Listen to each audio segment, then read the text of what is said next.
ఎదురైనా ఎర్ర సాంద్రము పొంగి పొర్లినా యోర్దాను ఎదురైనా ఎర్ర సాంద్రము పొంగి పొర్లినా భయము లేదు జయము మనదే విజయ గీతం పాడెదము. ఎడారిలో ప్రవాహములు.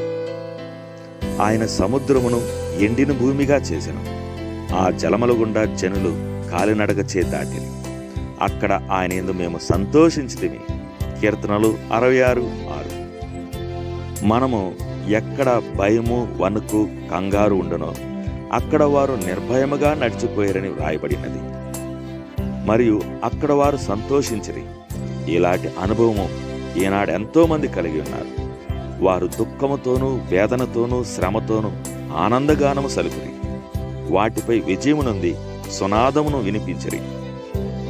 వాగ్దానం చేసిన దేవుడు వారికి ఎంతో సమీపముగానున్నట్లు వారికి దృఢమైనది. ఆయన వాగ్దానములు వారి మీద కాంతితో ప్రకాశించెను. అభివృద్ధిని అనుభవించే దినములలో మనము వీటి ప్రకాశతను చూడలేం. సూర్యుడు ప్రకాశించినప్పుడు నక్షత్రములు ప్రకాశింపవు, అవి ఆకాశంలో దాగి ఉండరు. అయితే అంధకారం అలుముకున్నప్పుడు నిరీక్షణతో ఆ నక్షత్రములు ప్రకాశించను. అవి బైబిల్ వాగ్దాన నిరీక్షణలకు సూచనగానున్నవి. యాకోబు యబ్బోకు రేవు దగ్గర భూ సంబంధమైన సూర్యుడు కిందికి దిగిపోగానే పరలోక దేవదూతను కలుసుకున్నట్టుగా మనం ఆయనను కలుసుకుని జయింతుము. అహరోను రాత్రులందు దీపములను వెలిగించెను.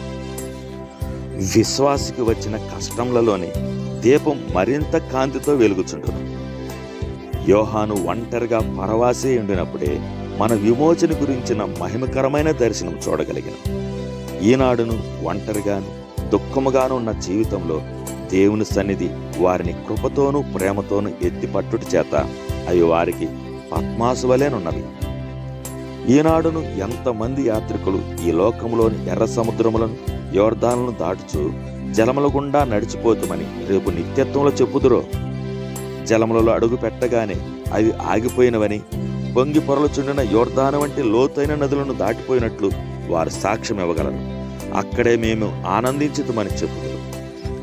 అక్కడ దాని తోడుకొని వచ్చి దానికి ద్రాక్ష చెట్లనెత్తును, శ్రమగల లోయను నిరీక్షణకు ఆధారముగా చేసేదను. అక్కడ అది ఆనందించును. హోషేయ 2:15.